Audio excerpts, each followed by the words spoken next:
Hello guys and welcome to this video. Today I'm quite excited because I get to make a watch I've been thinking about for a while, and this is going to be actually a gift for my friend Hannah. So this is going to be an SKX013 case. We've got that from NamokiMODS. We've already installed a double dome sapphire crystal from Watch and Style. Most of these parts are either from NamokiMODS or Watch and Style. So there is a coin edge bezel going in. There is an Arabic dial, which is still attached to the original movement. There's going to be a new movement as well. A nice signed crown, which I'll show you later. Some, I think these are called kunai hands.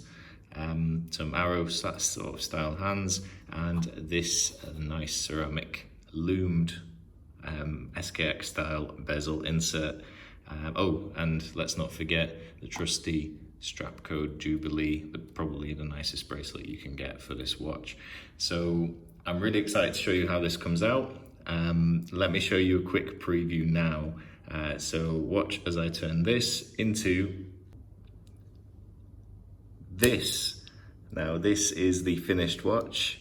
As you can see, it's glowing bright with all that loom on the hands, the dial, and of course the ceramic bezel insert. I'm really pleased with how this one came out. Really nice project. It all came together beautifully, and it's also finished off with this gorgeous Jubilee bracelet, which I think completes the look very, very well. Inside the watch is the 4R36 movement, and nice big exhibition case back there from a Seiko 5 Sport model. Quite a large clasp on this bracelet. Because this is going on a fairly small wrist, we may switch that out later, but there you go guys, that Arabic dial, and lots going on this watch.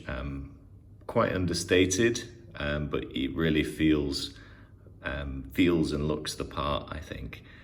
All great materials, great quality parts, and it came together really nicely. Keep watching for the build, and please follow me at Seiko Mods Dubai if you're interested in a watch build like this and you're in the UAE, and subscribe to the channel. Appreciate your support guys, and keep watching for the full build. So I hope you enjoyed that little preview. The first thing I'm going to do is get some gloves on and work on the movement. So we're going to build up a NH35 movement based on using this, or should I say using this really nice glossy Arabic dial. You have to buy the watch to get this dial. I've already taken it out of the case. You can see a review of that watch on my channel. I think it's the SKX013 J5. But yeah, one of the few Seiko Arabic dial models, and I think this one is the nicest dial of the lot. Really nice glossy black finish with some loom pips around the edge. It does have a black day and date wheel. We're going to switch that to a white one, which I've got as a spare as well.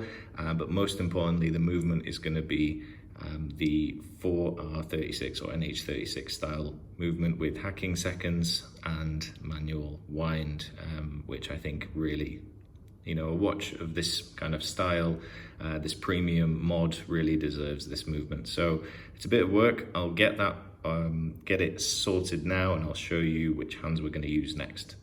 So the movement's ready now. In the end, I decided to use a 4R36 movement from a brand new Seiko 5 I had, just to save a bit of time really, and having to change quite a lot within it to get the day wheel. We've also got a brand new Seiko 5 Arabic dial. As you can see, this has got that really nice glossy finish, and the printed silver kind of numbers with a bit of loom as well. And I like this one that says automatic 21 joules on it rather than 50 meters or something, and the day date window is nicely framed as well. So we're going to go ahead and install this onto this movement. Then we're going to get to setting the hands. So because this is a 4 o'clock crown position, and it is a standard Seiko 5 Sport type arrangement. The dial just fits in nicely with the day wheel aligned straight away as well. So next we're going to be popping that down for a second. We're going to be setting this hour hand. So this is I think it's called a kunai style. There it is. Sorry, this way around. So it's got this kind of diamond shape and a tiny bit of extra loom there at the bottom as well, which I didn't realize, but that's quite nice. So this is from Watch and Style as well. And we're going to go ahead and fit that pointing right to 12 midnight. So to find 12 midnight, we're just going to turn this until we see the day, or the date, should I say, move here. And as soon as it clicks over about there, we're going to set the hour to midnight first. So the hour's placed now. Looks really nice on this type of dial. I think the sword style really goes with it. We're going to go for the matching minute hand, and I always set the dial to 6 and make sure the minute hand is perfectly straight going up to 12 on the dial as well. Let me get that on and we can see how we go. Here's the minute hand installed as well.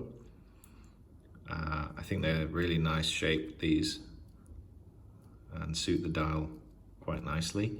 They kind of match the Arabic numerals somehow. So a couple tests we do is to check that the hands line up to each hour. For example, 3 o'clock. So they should be one obviously vertical, one pointing straight to 3, 6 o'clock as how I set them, and midnight. So going around, and you can see the date start to change, and as we get just past midnight, it should flick over around 5 minutes past. That's fine. It's virtually impossible. It's a bit of luck if you get it exactly 12:00, but it all depends on how good you are fitting the hour hand. So I'm quite happy with this. The hands aren't touching each other, they're nice and straight from the side view. So we're going to go ahead and do the seconds hand. Now the seconds hand, we're actually going to use this really plain, see if it'll show up, this really simple hand that came, silver hand that came from this Arabic dial watch. So I'm going to go ahead and fasten it on. It is super delicate, so hopefully that won't be too difficult, and then we can see the movement on its own. So here we are, the completed dial and movement. The hand was actually dead easy to get on. I think I was just lucky, it just went on straight away, so I guess it wanted to be there. I think this looks really smart. I like that we've gone for a simple seconds hand, and those quite chunky sword style hands make it super legible as well. I'm gonna go ahead and clean up the dial and the hands. They've got a few fingerprints and marks here and there. And then we'll test fit the chapter ring as well. I'm slightly concerned this minute hand is going right up to the edge there, but I think it's gonna work. So let's have a clean and then come back. So here's the dial, all finished, all clean, and I've just shone a light on it for a while to get that loom going. It's always nice to see loom without a crystal as well. Really nice bright hands. I think with the loomed bezel as well, this is going to look really great at night. So our next job is going to be to check the chapter ring. Now I've gone for a brushed chapter ring. It's got quite a sort of shallow slope on it, so there is still a little tab underneath to fit on the dials, which should be here somewhere. Oh, in fact, this may well not have the notch, so I may need to just remove that little tab, but let me have a look at it and I'll show you it as it looks inside the case. Now, as you can see there, this chapter ring doesn't really fit this dial. It, I guess, wasn't really made This dial wasn't made to be used with a chapter ring, not in this kind of smaller case actually. So it does cover the day wheel and so on. So I'm actually not going to use this at all and rely just on the case. And as it's the same kind of brushed finish, hopefully it's still going to look really clean and neat once it's in there. So I'm going to go ahead and put the dial and the movement inside the case, and the next time you'll see it, hopefully it'll be cased up and we can appreciate that crystal as well. So the case is all nice and clean. We can just make sure there's no dust settling in there, and of course no dust on the dial. Then I'm just gonna actually place it this way, straight over, and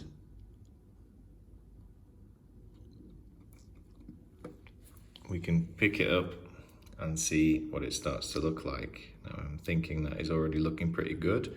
Let me get it in properly, and I'll put the new crown in here loosely as well, to see what it looks like without that chapter ring.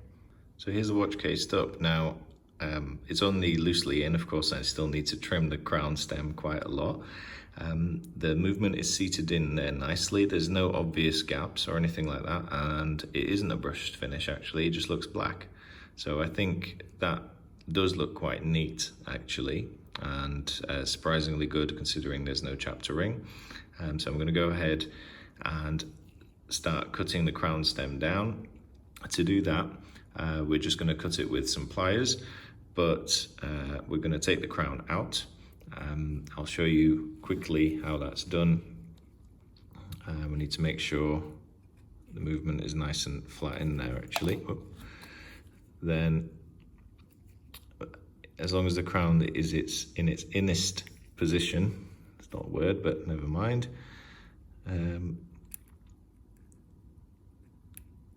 Hard to do through a camera, but this is how I get the crown out. So you just press here, pull it out. And then essentially I'm going to be cutting off a little bit at a time from this crown. Now, one little trick I saw, I think it was Minute Watch that showed this, is on these crowns there is a section which is squared off right at the tip here, and if you use some little tweezers like this, you can squeeze it in the top of the tweezer, and then it's really easy to unscrew the crown from the stem. So I'm going to go ahead and cut a little bit off, try again, cut a little bit off, try again until the crown seats properly. And this is a Namoki crown. This is just protective film, by the way. It will be silver when we're done. So crown's in. These Namoki crowns have got a bit of a beveled edge on the inside, so it looks like it's sticking out a bit, but that is it fully screwed in. It looks a bit better on the back. I've also used the case back from the same Seiko 5 Sport, which the movement came from. It holds the movement nicely, and it's a nice big opening as well, so you can clearly see the inner workings. So next is going to be the bezel. So we've got a click spring. So I'm going to keep this standard to begin with, and I may well switch it to 60 click if it doesn't sound very good. This is the first time I'm using this case kit from Namoki, so we will see how well it performs and how well it fits. I'll have to bend this in a little bit. Then we're going to go ahead and install the coin edge bezel, which conveniently already comes with the correct gasket. So I'm going to press this on and show you the watch with the bezel. So I've got the bezel on. I actually put it on, realized it was a bit tight and I didn't quite like the action, so I took it off, changed a few things with the click spring. I pushed the second spring down, so there's only one spring in there. It's quite stiff but reassuring, and it's just 60 click now, which I find much easier to use, because if you want to set a timer for 6 minutes, it's really easy to count. So coin edge bezel is on. This doesn't overhang quite as much as it does on the SKX, but I think it's an attractive bezel. Let's go ahead and finish it off with the insert. I'll give you a little preview of what that'll look like. And here we go, really nice, pretty black, but really premium looking watch. I think once the strap code bracelet is on it, this is gonna look awesome. So let me go ahead and fit this properly, align everything, and I'll get it on the bracelet as well for the final reveal. Just one more thing, while I'm sticking this on, I realized that Watch and Style actually attach the tape for you. This insert is also really nice quality, the best loomed insert I've seen so far, so thanks Watch and Style. Really good quality parts there and nicely packaged as well, quick delivery, so check out Watch and Style. I'm not sponsored by them, but I just really like the parts. So I'm just going to peel the backing off this and set the bezel. One thing I like to do is just give it a click so that I know where 12 should be. And I've noticed there's really no back play at all with this bezel on this watch. It's great. So as soon as I hear the click, I'm going to set that to 12, line it up with the other markers, and we'll be back. So we're actually back with a finished watch. Now I decided to stick the bezel on, of course, and attach the bracelet. I've also sized the bracelet to a smaller wrist size, which I think will suit Hannah just fine. One thing I did notice is, if you look, especially from the side view, you'll notice it. This clasp is really quite big. It's actually the exact same clasp you get on the larger 22 size bracelets for SKX007s and Seiko 5 Sports. I may well switch this clasp out to a slightly smaller one because I think it'll fit her better. But as a whole package, you probably saw at the beginning of the video as well, but here it is again. Really nice balanced design. The lack of chapter ring doesn't really take anything away from the watch. I think it actually makes it probably look a bit neater, like it came out of the factory this way. And I think on the wrist, this is going to have some presence, and it's going to be, you know, you can clearly tell when you're touching it and wearing it. It is a good quality watch, much better than your typical watch that you'll buy at the mall or something like that, because it is unique.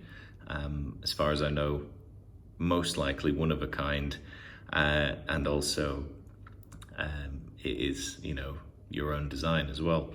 So I'm sure Hannah's going to love this. A couple little things I did was I made the bezel 60 click because the action was a little bit tight, and this makes it a little bit easier to use in my opinion. And like I said, we may change the clasp on the bracelet. It is a little bit harder to grip the coin edge bezel, but I think that plus the new crown, even though it's signed, it's a really subtle change there, but it makes all the difference in a watch like this, especially at this smaller size. I can't give you a wrist shot because it simply won't fit on my wrist, but we'll leave that to Hannah, whose watch this is. Now, I will make an extra little part to this video just showing Hannah how to use this watch and all the functions. If you're interested in watching as well, please feel free. Otherwise, I appreciate your time and hope you appreciate mine. Keep an eye on the channel for future builds. Please subscribe, follow me on Instagram as well at SeikoMODS Dubai, and I'll see you next time. Now, just as a little extra bonus content is how to operate the watch. Firstly, the crown is screw down, which means you have to unscrew it to use it. You'll feel it pop out when it's out. Then you can manually wind the watch. Now the watch should have around 40 hours of power reserve, so if you just leave it on your table for 2 days, you'll probably find that it has stopped. So just to get it going again, you may want to wind it, and by then you'll also need to set the time. So I always like to wind it first, and then in order to set the time correctly, pull the crown out all the way.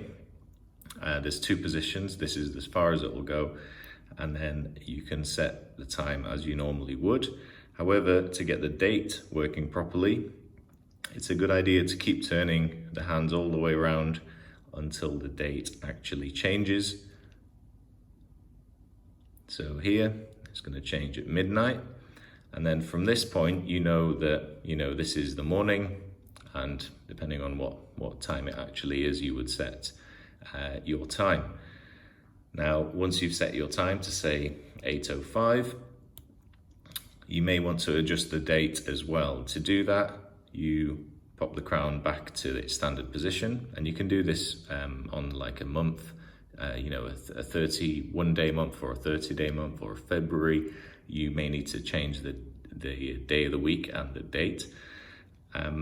Just pull it to the first position, and then you'll notice as you turn clockwise, you get a day of the week change. And you can choose between Arabic and English. Interestingly, the Friday in Arabic is red, and the Saturday in English is blue, and then the Sunday in English is red as well, so you get a bit of color variation there. So that's up to you. The dates, you just turn the crown the other way. So anti-clockwise changes the actual date. Once you're happy, pop it in, and then just carefully push and thread it back. The reason they're screwed down is to maintain extra water resistance. So you can swim with this watch, you should have no problems. But if you do, make sure the crown is properly in. It's pretty obvious if it isn't actually, but it's worth just giving it a little push just to check. Now, the clasp, we may change this clasp, as I said, but it's a double push button. You probably won't be sizing this yourself, but there are some pinholes here. So if you stick a small tool or a needle or something into this pin, you can actually adjust it yourself, and there's loads of positions along here. The bracelet is very difficult to remove, so I'd suggest not removing it, or if you want to, I'll happily do that for you. And then inside you'll see the movement. Now, this is an automatic movement, which means it has this rotor, this semicircular part, which will move around. And basically, as you wear the watch, it will self-charge. So if you only ever wear this watch, or you wear it very regularly, you'll find that it's always on time. It will always show the correct time. And I have actually regulated this, so it should be super accurate. Now, finally, just a reminder of how the bezel works. It's a count up bezel. So this is a typical dive style bezel. It's useful to have it in the 12 position with the triangle at the top, because it's kind of easier to count the minutes because you've got the 10, 20, 30 as you usually would on a clock. But if, for example, you want to count, you want to time a pizza in the oven for 20 minutes, you could put the triangle to the current minute hand. So you just rotate it. It will only rotate this way. So I'm going to put it about there. And that way, next time I glance at my watch, I just need to watch out for when this minute hand reaches 20. And that's 20 minutes past when I set it. So that's the idea. For divers, they would use this to time their time underwater, make sure they've got enough air and so on. And the reason it only turns anti-clockwise is because if you knock the bezel with something by accident, you're only reducing the amount of time. As my other example, if you were to knock this bezel, it would mean that you won't burn your pizza, because if anything, it's going to be undercooked rather than burnt. So that's just a different way of explaining it, maybe in a way that most people will actually use these bezels to kitchen timers, time before a meeting, that kind of thing. So there you go. That is just a quick summary of how to use the watch, and any problems with it, of course, let me know and I will happily help you out. But yes, keep it wound, wear it in good health, as they say, and I'm sure you'll love it. Thank you.